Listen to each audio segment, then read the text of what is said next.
right, David, so not every day is like a new material day, and the key with this longevity business is not that we do stuff and you live a long time, it's about managing the entropy. So you walk 5 miles, you play around a golf, yes, you will be sore, it's inevitable. The key is, how good are you at removing unintended micro injuries? So we just covered a handful of drills, outer aspect of the hip, and I have 18 of these. I'm gonna write them down and codify them, make a little handbook, but I'm looking for deep tissue or tactile nutrition, whatever the hell you want to call it, micro flexibility in the piriformis, this upper outer quadrant of the butt. Micro flexibility, it's funny, we need a longevity of vastus lateralis. I'll use the big words if Julie's watching this.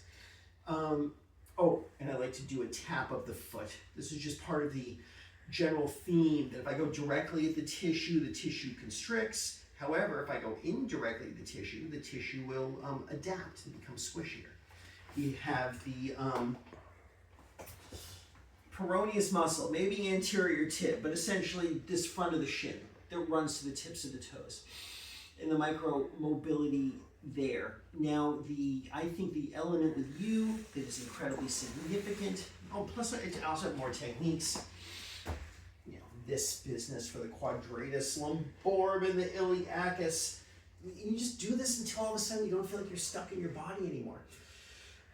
But the issue with you, particularly on the left side, is that rotator cuff strength. So once again, we just played with these inner elbows drawn towards each other, but the engine, this is kind of hard. You have to almost like look at it in a book, but it's this big muscle underneath the shoulder blade.